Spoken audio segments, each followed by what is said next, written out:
and we all know who the offense should be ran through. Whether you like it or not, these two players can win some games without Clark, but Clark can't win a single game without them. Kelsey Mitchel, I gotta agree. Kelsey Mitchel just got exposed after her family publicly trashed Caitlin Clark, calling her soft, overrated, and nothing without Boston and Mitchell. Screenshots exploded across social media and fans aren't holding back. Problem is, the numbers don't lie, and they prove Clark's been carrying the fever since day one. Why the hell did she sign if she wanted to be the focal point? She's gained so much from playing with Caitlin. Now she's injured, and they kicked her to the curb. Welcome to the Indiana Fever, where the chemistry is apparently held together by duct tape and deleted tweets. What was supposed to be a promising season just took a dumpster dive into family drama, locker room shade, and receipts hotter than mid-July.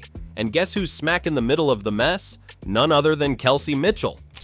There's plenty of times I'm like, she thinks she is the superstar on this team. All right? Now don't get me wrong, this isn't your usual little on-court misunderstanding or someone getting testy in a timeout. Nope. This is full-blown locker room chaos. We're talking side eyes, silent treatments, and possibly one of the messiest family-involved feuds the WNBA's seen in years. Kelsey's not the only one catching heat. Her whole family is on social media like it's open mic night. And the target? Caitlin freaking Clark. Caitlin Clark is the superstar of this team. I don't think there's any confusion there.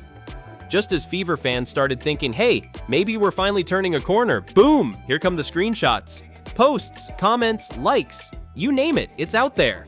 And it's not just one cousin popping off.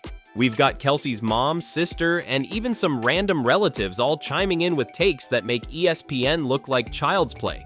These aren't just passive-aggressive jabs either. They're going full scorched earth on Clark, questioning her skills, mocking her leadership, and basically saying she's just a glorified placeholder. Your fingers, because this is going to happen. So this is a post here talking about this. Can win some games without Clark, but Clark can't win a single game without them. Clark has not played a single game in her career without either Kelsey Mitchel or Leah Boston, so nobody knows. I mean that, nobody knows. Fans didn't just take this lightly.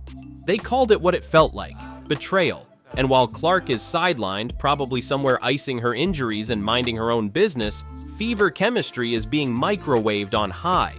The real question now isn't, can the team bounce back? It's, can they even sit in the same locker room without throwing a chair? Can Clark win without Leah Boston and Kelsey Mitchel? Maybe. Nobody knows. But Clark has not won a single game. And by the way, we all know that this team is 4-7 without Caitlin Clark and 8-5 with Caitlin Clark. Big difference.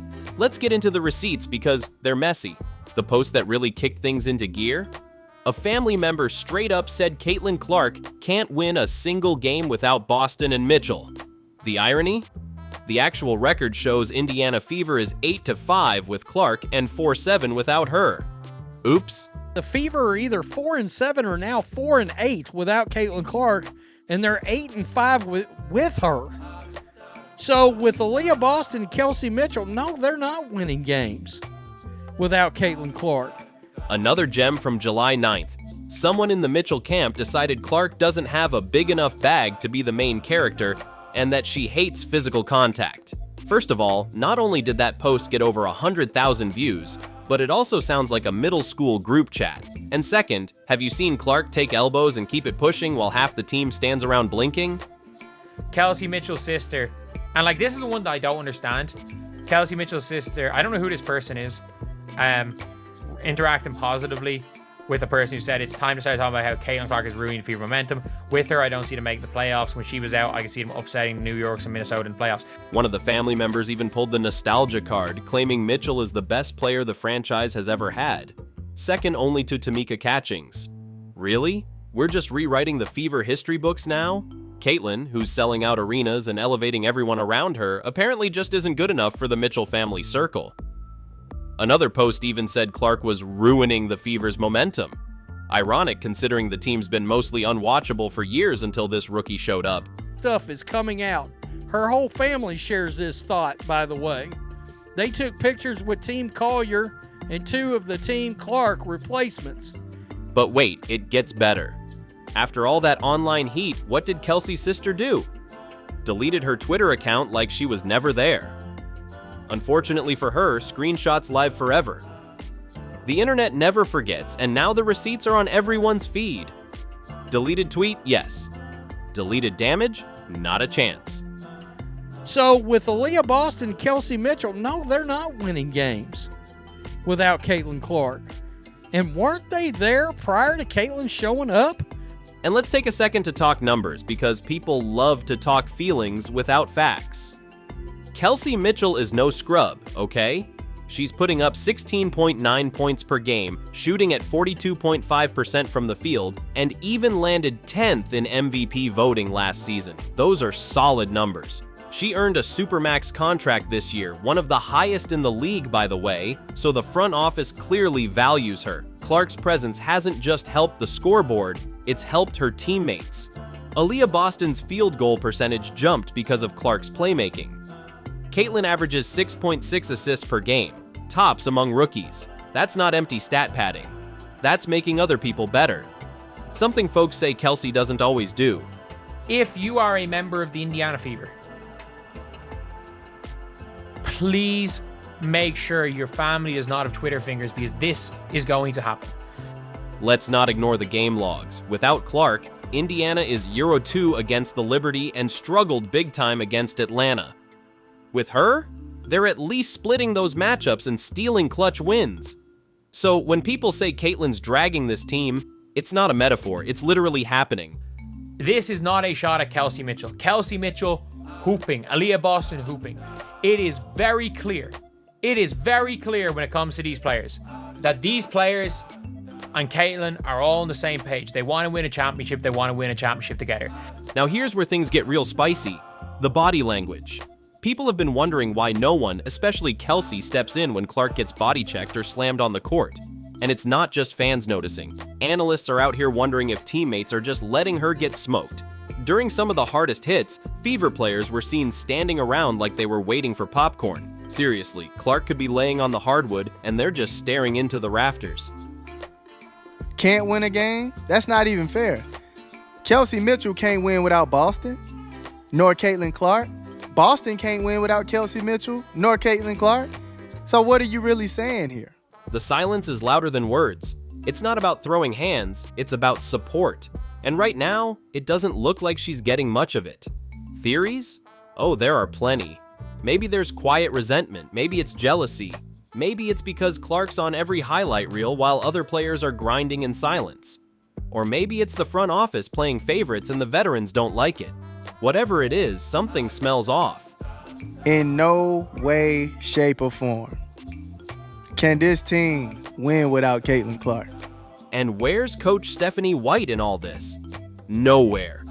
Not a single public comment on any of the drama.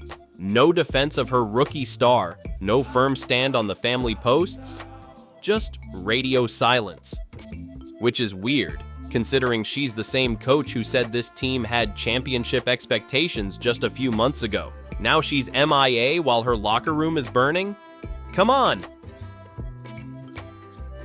Is there some drama in that? One analyst put it perfectly. She gets knocked down, nobody picks her up, something's broken in that locker room. And they're right. Whether it's bitterness, ego, or just plain bad vibes, the Indiana Fever are looking less like a team and more like a reality show. Let's talk about Mama Mitchell for a second, because apparently the family reunion turned into a strategy meeting on how to downplay Caitlin Clark's entire existence. So Kelsey's mom hops online and publicly agrees with this post, saying her daughter is the real anchor of the Fever, not Clark. That's right. Not just liked it, she backed it. Put her name on it like she was submitting an official scouting report to the league office. I don't know what member of the family this is. Last name Mitchell.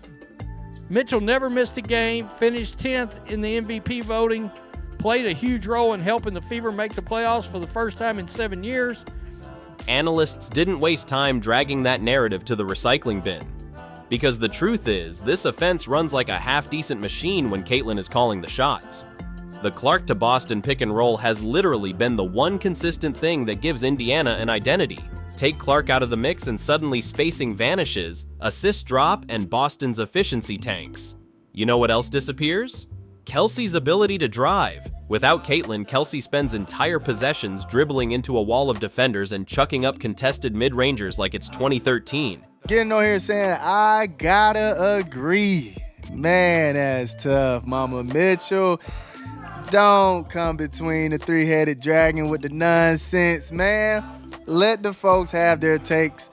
And yes, Kelsey's a bucket, but when Clark's not creating space, she's out there getting double-teamed like she owes somebody money. There was one stretch where Boston was on the floor without Clark, and Kelsey just kept getting stuffed like a Build-A-Bear. Zero rhythm, no flow, just bad looks and panic passing. One commentator begged the franchise to protect the three-headed dragon, that's Clark, Boston, and Mitchell, before it self-destructs. But how do you keep a dragon alive when one head is throwing shade on social media, one's playing peacemaker, and the other's dodging press questions like it's dodgeball? It's not that big a deal because, you know, that's family. Yeah, but the problem is it's family running their mouths out in public. That's the problem. This is now immediately causing an issue. The whole fan base. Speaking of dodging, let's talk about Coach Stephanie White. Remember when she said the Fever had championship expectations heading into the season? Bold move, spicy, got the fan base hyped. Now, she's out here saying things like maybe we weren't ready to be contenders. Oh really? Because back in April you said championship or bust with your whole chest. And now we're backpedaling like a defensive drill? That Kelsey Mitchell alone can lead this team to a playoff berth. I'm not believing it, fam. It hasn't happened in 7 years. Boston absolutely needs Caitlin Clark. Fans are not having it. They're calling her out left and right. You said the goal was a ring, now it's survival? Pick a lane, coach. Either you're building a dynasty or you're just here so you don't get fined. And while we're at it, where's the accountability? Why hasn't Mitchell been asked to publicly address the social media circus caused by her own family? Why hasn't the coach addressed it? Is everyone in this organization allergic to conflict resolution? Boston definitely can't do it without Kelsey Mitchell and Caitlin Clark. She can't do it. Boston's numbers plummet when Caitlin Clark is out. Critics aren't sugarcoating it. They're saying White has either completely lost control of the locker room or she's in full-blown denial. And honestly, neither option looks good on a team that's supposedly on the rise. When your coach is out here saying it's not that deep while players' families are launching Twitter grenades, that's not leadership. That's tap dancing around a dumpster fire. Offense leans on the pick and roll heavy with Aaliyah Boston. Without Aaliyah Boston, Kelsey Mitchell can't do a thing out there. And we saw it tonight. If you want to talk about tonight, we saw tonight. When Boston was off the floor. Now let's address the fallout. Because this mess didn't stay in the locker room, it exploded across the entire fan base. We're seeing Fever fans go full Hunger Games on Reddit and Twitter. Some are standing 10 toes down for Kelsey, calling her the soul of the franchise. Others are dragging her like she just showed up yesterday and started freeloading off Clark's spotlight. But the numbers, again, don't lie. Before Clark joined, Kelsey Mitchell had a 25% career win rate. That's not an insult, that's a stat. One of the lowest ever for a player with her tenure and usage. She's been in Indiana for 6 seasons and still hadn't sniffed the playoffs until Caitlyn walked through the door. But somehow Caitlyn's the problem. Are not happy with this, the way this has come out now. People are mad.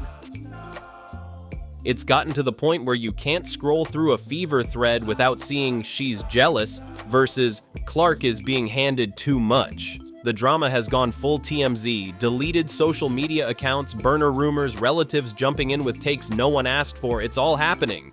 Even media personalities are saying this isn't even a Kelsey versus Clark beef anymore. It's a franchise-wide identity crisis. People are saying that she's already, that I guess a couple of these folks have already deleted their social media accounts. One word, jealous. Sorry for Kelsey, but she needs to talk to her family. One YouTube host said it perfectly. This isn't Kelsey Mitchell versus Caitlin Clark. This is the Indiana Fever versus themselves. And he's not wrong. The internal sniping, the weird silences, the front office ghosting the press, it's all adding up to a PR disaster. No team that wants to contend should be this distracted. But here we are. Headlines aren't about wins or losses anymore. They're about who said what and which relative had a meltdown on social media this week. I don't think there's anything said behind closed doors. But the problem is that, again, if family keep talking, that's what's going to happen. Like, that's the type of thing that's going to really start to... And let's not pretend like this stuff isn't contagious. These fractures are spreading like wildfire. What started as a couple of shady posts has now become a full-blown culture war. You've got veteran players looking like they're over it, rookies probably wishing they had a transfer portal, and fans asking if this whole season was a facade. The weirdest part? Kelsey hasn't said anything. Not a tweet, not an interview clip, not even a vague, "let's focus on the team" line. Nothing. Her silence is speaking volumes, and people are interpreting it in every direction. Some say she's just trying to keep her head down. Others say it's quiet confirmation. And the longer she stays silent, the more fans start assuming the worst. This drama's far from over, so hit that subscribe button now because the next Fever meltdown might drop any second.